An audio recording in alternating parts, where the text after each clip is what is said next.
at and speaking to the Secretary General of the Kenya National Union of Teachers. We'll also be celebrating Kenya's dominance in Beijing, as well as taking a look at the situation in Burundi, analyzing that report by Amnesty International. We have all the top stories for you in Kenya and across the region.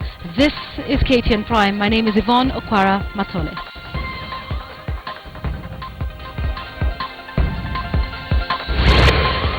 Good move.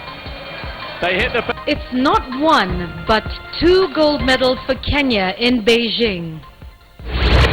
They came to the 3rd level thinking they would win. But now the truth has been unveiled. And the big win for Kenyan teachers as the Supreme Court upholds the pay hike order. Court suspends ruling on a 10 million shilling bond for suspected ivory kingpin. And Amnesty International says Burundi police tortured anti-Nkurunziza protesters.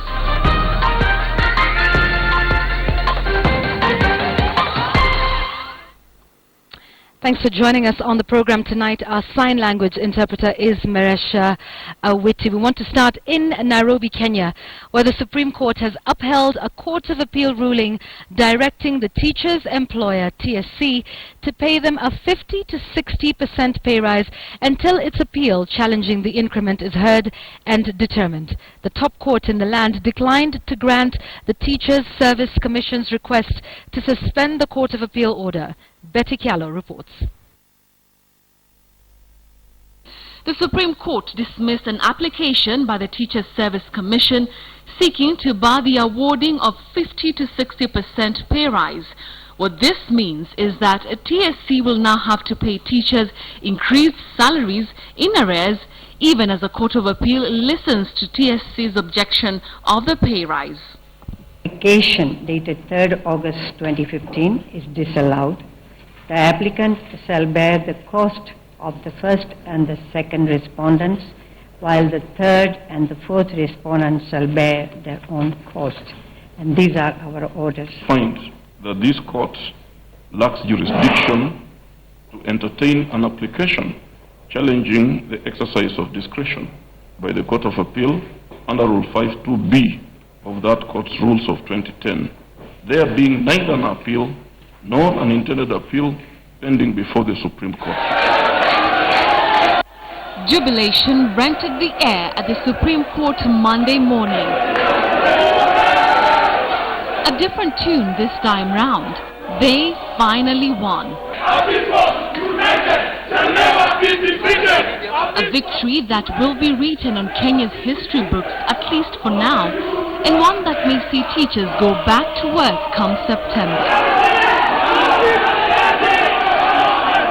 However, the officials made it clear that no teacher will resume duty until the pay rise is reflected in their bank accounts. Here escalates itself to a very severe level that indicts the government, that the government, the Teacher Service Commission, are in contempt of the court orders issued at the appeal court on 3rd of August.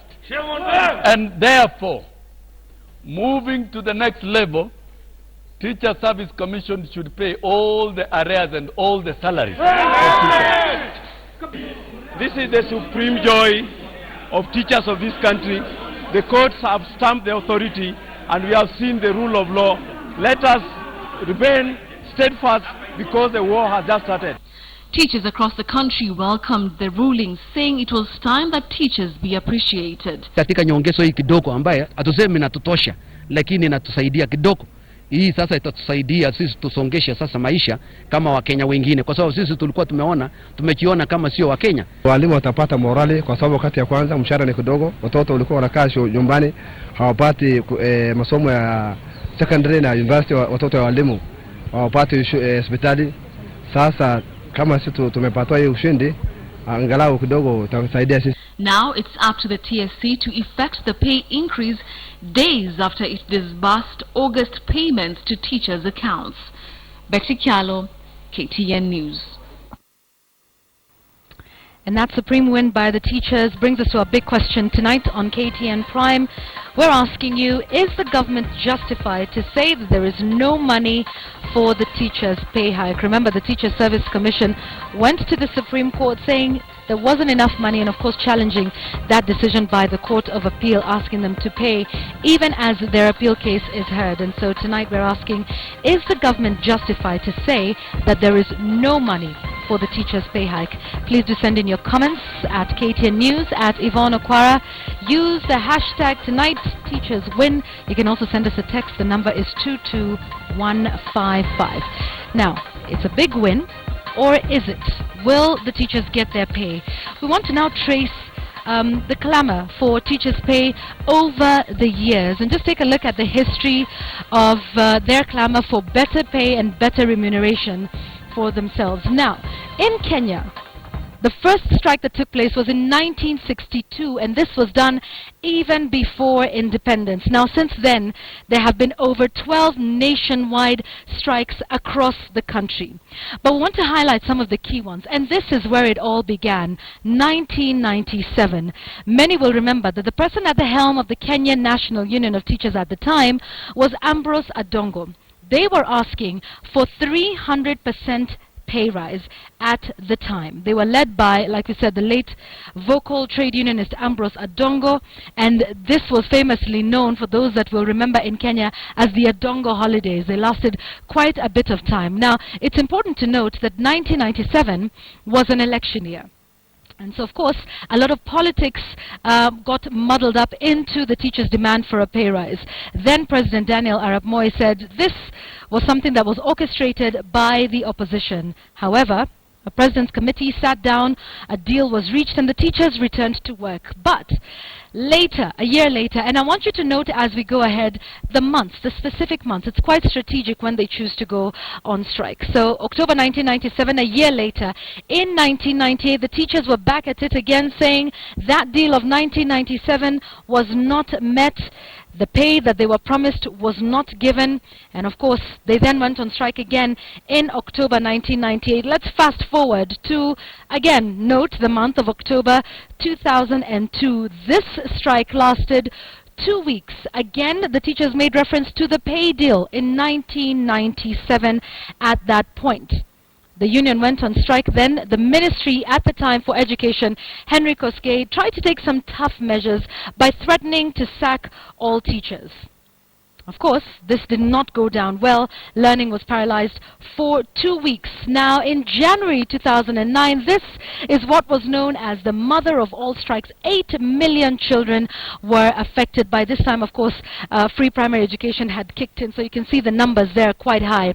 This time, the teachers were demanding 19 billion shillings, but the government promised them 17.3 in phases because they said the economy couldn't handle giving them 19 billion shillings all at once. Now, by 2011, the whole idea of free primary education and the numbers of students going into the classroom continued to pile pressure on the teachers. And so by this time, if you recall, Mwai Kibaki had, on coming into power, instituted free primary education in line with the Millennium Development Goal of free or universal primary education.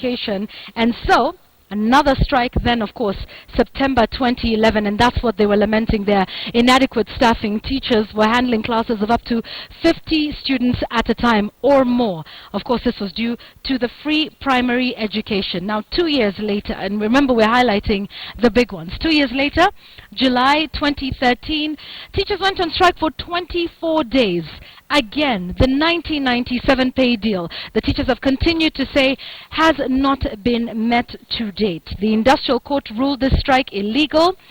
The chair, whom we will have today in just a short while, Wilson Sosion, was arrested and charged. He was able to pay for his bail, but the union was charged 6 million shillings for contempt. We now come to this year, that's the year 2015, when the teachers went on strike demanding the 200% pay increase. The 2-week strike was later called off. The teachers went into arbitration with the Teachers Service Commission, and of course the industrial court was then able to resolve the pay dispute. That is the figure you're hearing today of 50 to 60% increase, which brings us to the court ruling today from the Supreme Court.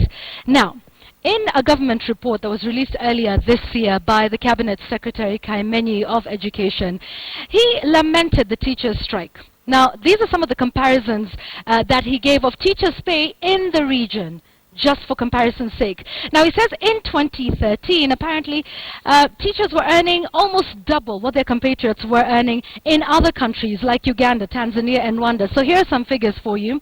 This is from the government. They were saying in 2013, Kenyan teachers earned between 27,000 and 200,000. So that's from the lowest to round about the highest at that level.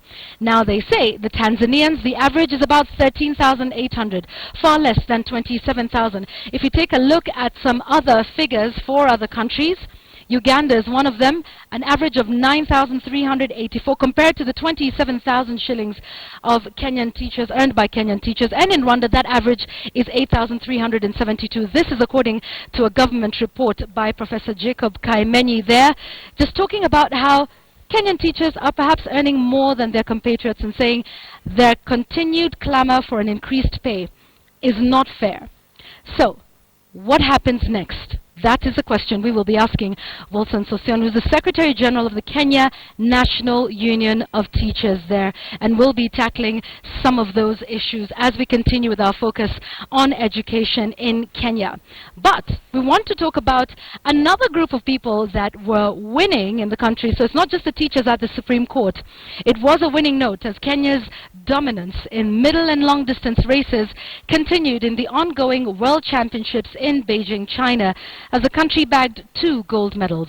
Ezekiel Kimboi led compatriots to a clean sweep of the medals in the 3,000-meter steeplechase, while Vivian Cheriot won the women's 10,000 meters. I feel very happy, for my father because he has been the world champion of the steeplechase, and I feel very happy. I'm very, very happy. Thank you, my county, for supporting our family in that area of athletics. Thanks. Ni kusema kwanza kama kaunti hii tumefurahi kwa vile wanariadha wetu kwa muda mchache uliopita wametuweka kwenye ramana ya ulimwengu.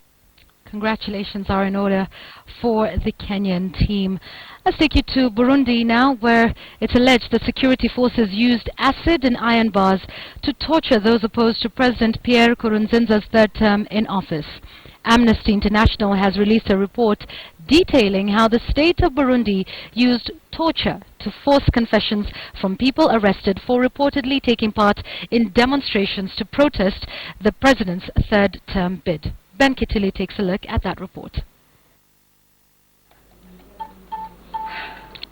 The report by Amnesty International accuses the police as well as the National Intelligence Service, the SNR, of carrying out torture against those opposed to Pierre Nkurunziza's third term in office.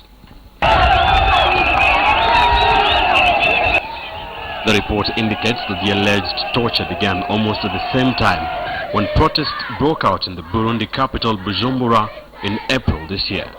This is torture by state intelligence agents to coerce confessions, to gather, extract information about other demonstrators. We have one case of a man who was asked to provide a list of names and places of other people who were involved in the demonstrations. During visits to the East African nation in May and July, Amnesty International talked to 11 men, all who reported to being subjected to torture. Like this man who was detained by the SNR in June this year, pointing to possible forced confessions. Another one, Albert, not his real name, who took part in the demonstrations in recent months, was picked up at the end of May. He told Amnesty International that he was subjected to severe beatings and other ill treatments. One harrowing testimony of a man who had a 5-litre bag of sand tied to his testicles and was then put in what he thought was battery acid. Amnesty International saw his injuries and they were very, very serious. Other former detainees described being beaten with branches and iron bars, as well as being threatened with death.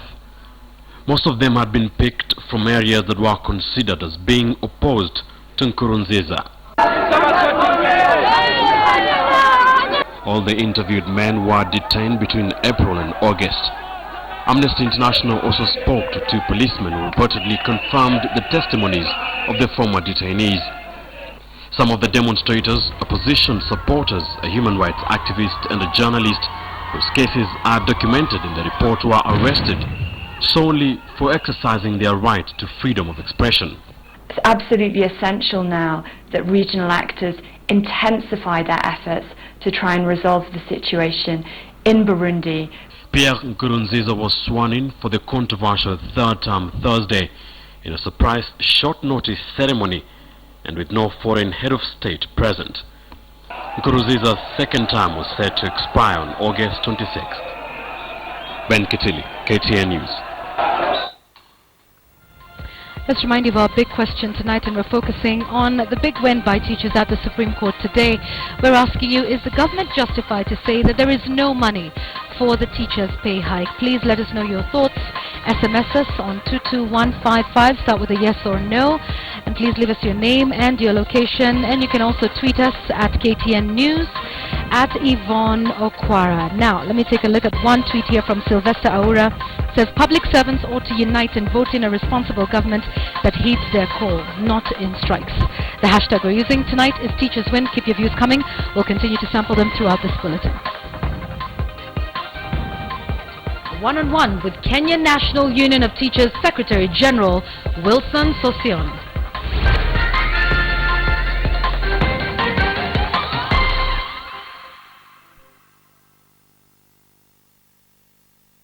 Welcome back to KTN Prime. Tonight we're focusing on the win by teachers at the Supreme Court, that ruling delivered this afternoon.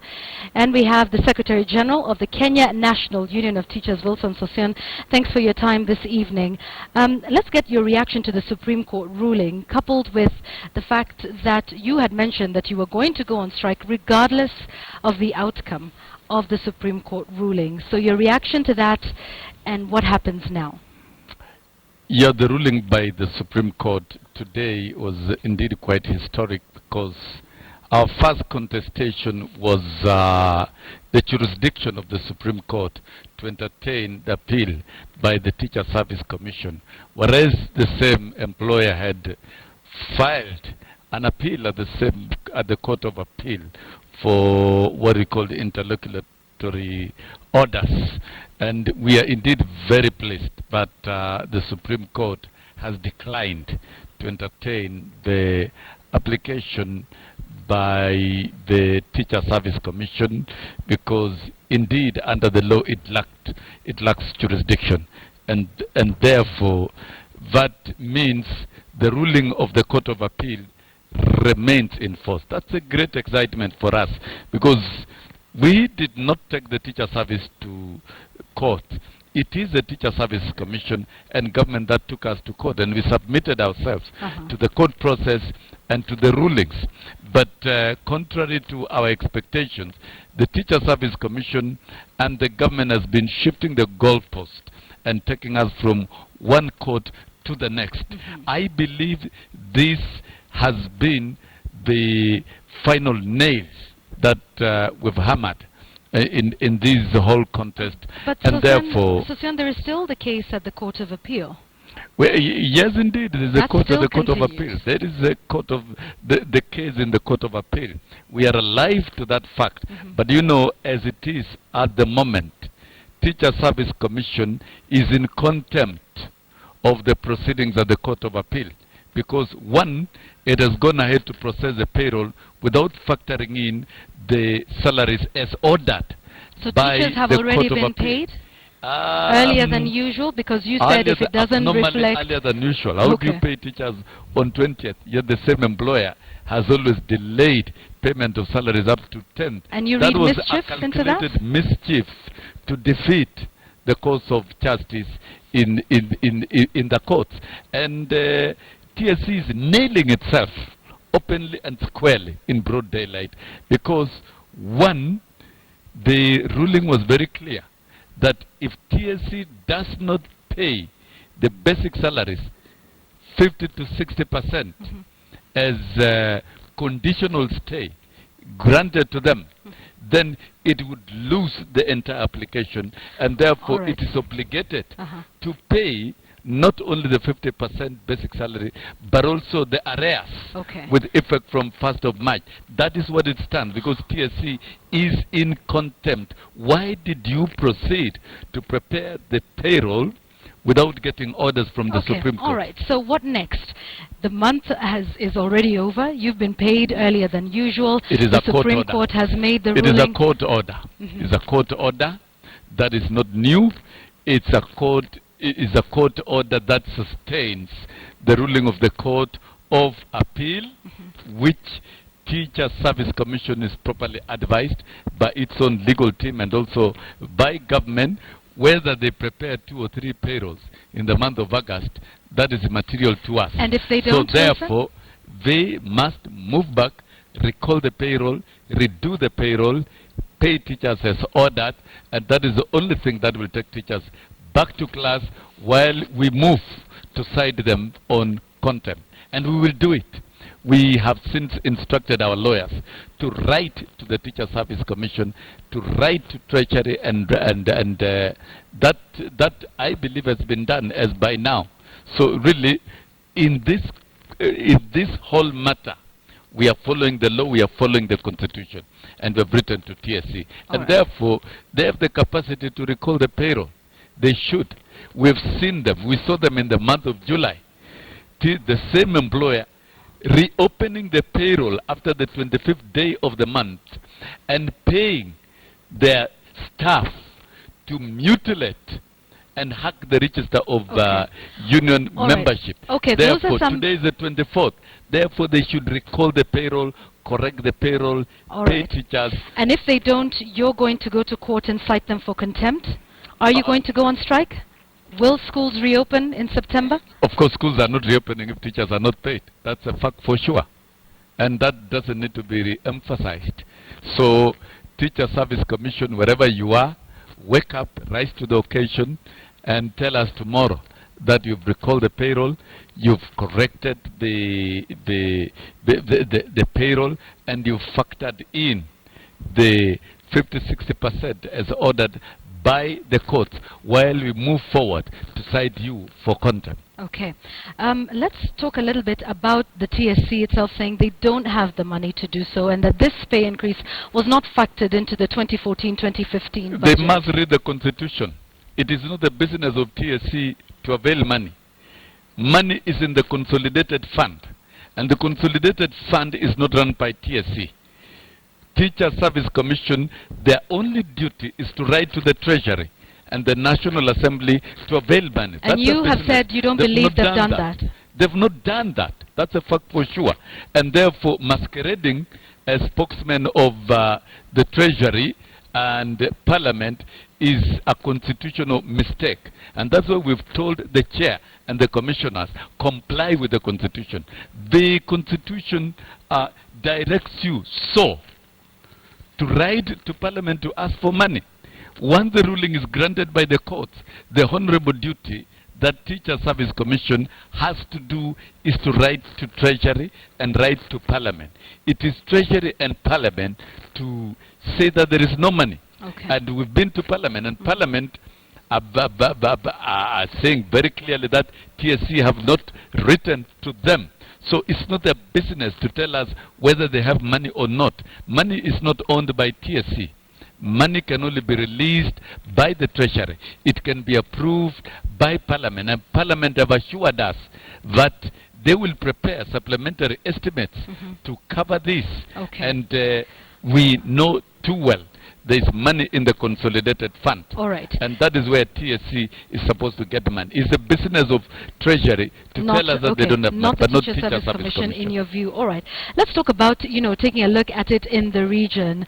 When you called for a strike in January of this year, the Cabinet Secretary for Education tabled some figures and said Kenyan teachers are earning far much higher than those in the region. We showed some statistics earlier, and saying that therefore your call for a continued increase in salary is insincere, considering that Kenyan teachers are earning over twice the amount in other countries. What Burundi, is the economy of Tanzania, Kenya Uganda. compared to other countries? You cannot compare pygmies to pygmies. Kenya should be benchmarking with the best. They're not telling us about South Africa. And South Africa, teachers are earning 10 times more than Kenyan teachers. But South Africa's economy is definitely not the same as Kenyan economy is not the best. It is the best in the region. It's farmer, it can't compare. And if we are talking about attaining Vision 2030, we cannot borrow the programs and benchmarks of countries that are doing poorer than us in terms of economic performance. We must compare with the best. In benchmarking, benchmark with the best. And teaching is the first career before any other career. And if we are thinking about achieving Vision 2030 of producing the best and the most competitive human resources in this country, then we must invest in education, we must invest in teachers. And that is what all this CBA is all about. 50 to 60% is modest. It is not anything to write home about. Because if we look at practical figures, it is a teacher moving in terms of basic salary from 16,000 to 24,000 Kenyan shillings. That still is far below any decent wage that can give a teacher a decent living to deliver quality teaching. All right. But to us, we thought that was good enough to begin with as we move forward to the next round of the collective bargaining agreement. So to us it is modest. It really doesn't make significant change. All right, I'd like to talk teachers. about quality teaching for a moment and the idea of job evaluation by the Salaries and Remuneration Commission in Kenya, and talking about pay for performance and increasing the productivity of teachers as well. That we agree. Job evaluation is a good practice. But this is the business of Salaries and Remuneration Commission. SRC is being misused. And but it is the work of the Salaries Commission. No, that is not its work. Evaluate the jobs. Court ruling of the Labor Relations Court is very clear that the job evaluation for teachers should be done by the Teachers Service Commission. So in essence, you're not against evaluation? We are not against job evaluation. You just want it done by the Teachers Service Commission? Teacher Service Commission. Okay. Because that is its mandate. The people of Kenya gave Teacher Service Commission independent status. And that means it has more responsibilities to do. And part of the responsibility is job evaluation for teachers. All right. It cannot abdicate its responsibility and cede it to another body. And I want to say very clearly about SRC. This should not be a worship institution. And the Kenyan government and other mandarins who are misadvising government are slowly placing Salaries and Remuneration Commission to substitute the work of the Ministry of Labor and other institutions that are recognized internationally. That should not be the case. And we believe this matter has been rested by the ruling of the Labor Relations Court. And for us as teachers, we are more than prepared to see a job evaluation conducted by the Teacher Service Commission. But a job evaluation conducted by a strange body is going to devalue teaching. And it's not only going to devalue teaching, it's going to deprofessionalize the teaching service. And that we are strongly guided by the ruling of a credible court. All right. If you can do this in 30 seconds, do you believe this is the final nail? You mentioned it's the final nail in the coffin for the Teacher Service Commission.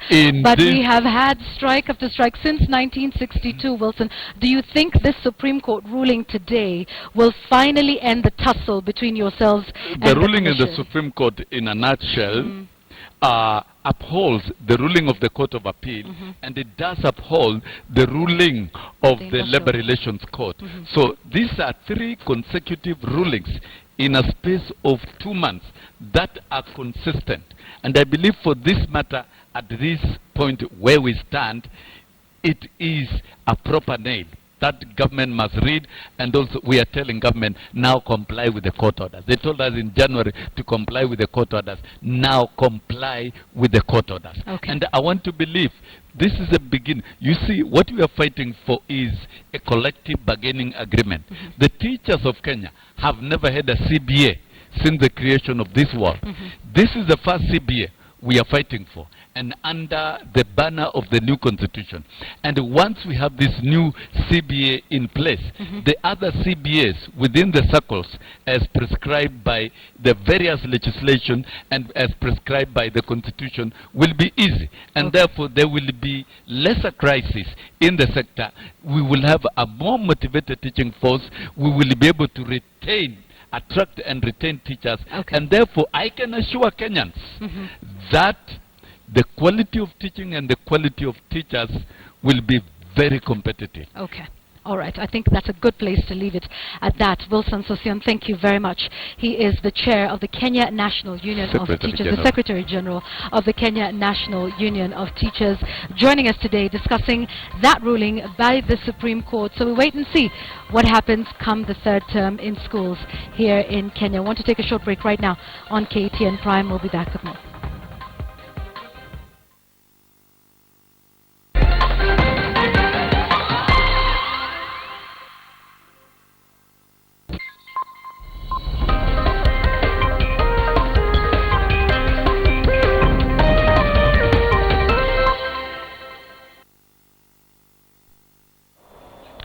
Good evening and welcome to KTN Business on this 24th day of August.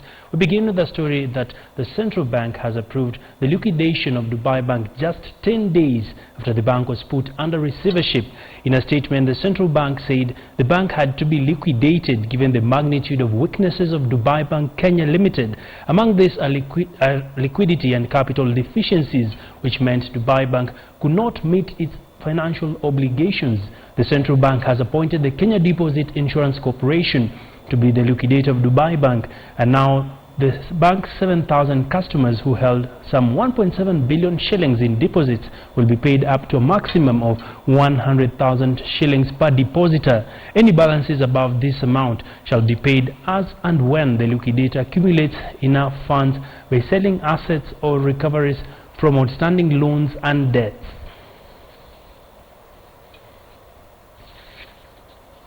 Moving on, the government will invite bids from investors interested in buying a stake in 5 publicly owned companies, sugar companies, I beg your pardon, in 4 weeks' time. The Privatization Commission says that by then it will have fully consulted with farmers and management boards of the 5 sugar millers up for sale, paving way for an engagement with strategic investors who are expected to own half of each miller.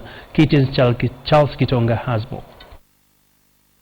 The long overdue process that will see the government sell its stake in 5 sugar companies has finally started. For 7 years, Miwani Sugar Company, Muhoroni, Nzoia, South Nyanza and Chemelil have had to sit as the bureaucratic process set out by the Privatization Act dragged on. If we had privatized sugar, we'd have got out of the problem. You see, even countries like Uganda has more stronger private sector involvement in sugar, and that's why they're able even to fill in their deficit. In Kenya, we have lagged behind in the deficit. We have just been asking for extension of COMESA, safeguards agreements for every year, and we are not making any progress on how do we need to do to meet the deficit. So these are the costs of delayed decision. But with the wind in its sails, the Privatization Commission has finally begun engaging with stakeholders, key among them boards of the 5 companies, political leaders in the Western Kenya sugar belt, and farmers in a bid to get the show on the road.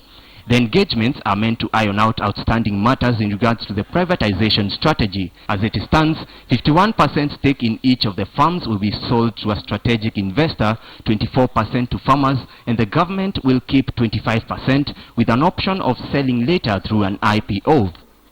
We have undertaken most of the work necessary to commence the implementation.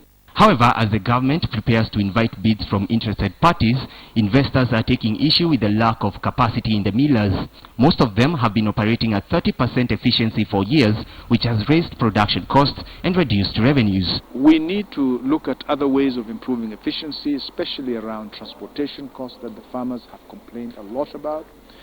Automation of mills, that is so important in making sure that the improvements in automation is effected. Constant breakdown of our mills contributes to the low capacity that we're suffering from today. To boost cash flow in struggling millers, the government has decided to write off debt amounting to 33 billion shillings and use the proceeds of the privatization process to modernize the dilapidated infrastructure at the millers. Charles Gitonga, KTN News. Many thanks there, Charles Gitonga. Of course, that exercise will cost about 73 billion shillings to rehabilitate those sugar companies. Kenya is set to know the fate of the proposed development of nuclear energy by 2025. 11 experts from the International Atomic Agency are in Nairobi to conduct what is referred to as an integrated nuclear infrastructure review. The week-long review in Nairobi will place Kenya among the countries in the world which either have operating nuclear power plants or are embarking on nuclear electricity programs that have taken advantage of this initiative run by the International Agency of Atomic Energy. The report will contain evaluation of status recommendations and suggestions and good practices in Kenya. The final report will be presented to the government by the agency in November 2015. Kenya intends to generate 4,000 megawatts of electricity from nuclear energy by 2033, with the first 1,000 megawatts plant due by 2025. Well, let's take a look now at how the financial markets actually performed today, knowing that the shilling is still not performing quite well against the dollar, closing the day at around 103 shillings. Well, my name is Abiagina. Do enjoy the rest of your viewing.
Time for the sports news now. Let's start off with the school games, the Brookside Secondary School games, that came to an end on Sunday, with the organizers already planning for the next edition in Kenya.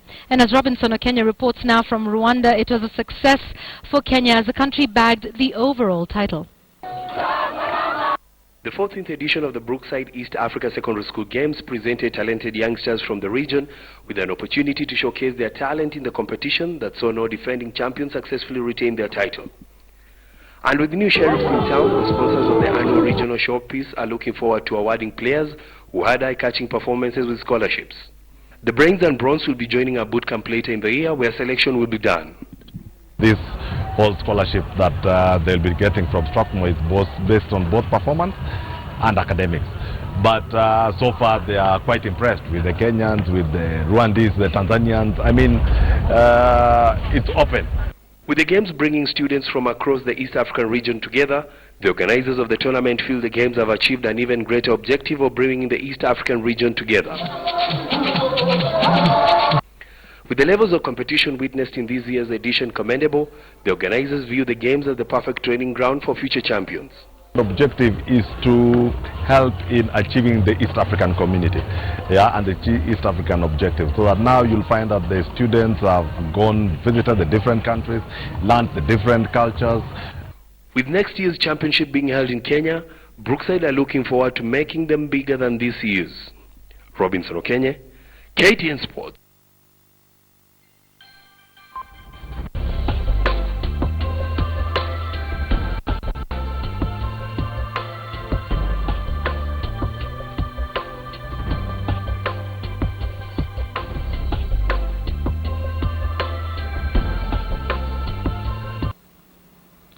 All right, let's take a look at your feedback on our big question tonight. We had asked you whether the government is justified in saying that they don't have the money to pay the teachers following that award by the courts. Muiru Paul says it's the government that took teachers to court and they were beaten at their own game. Charles Gitahi says the budget has already been set and Sossion must give the government time. Chris Mugambi says the government always has money, they're just being too hard on the teachers.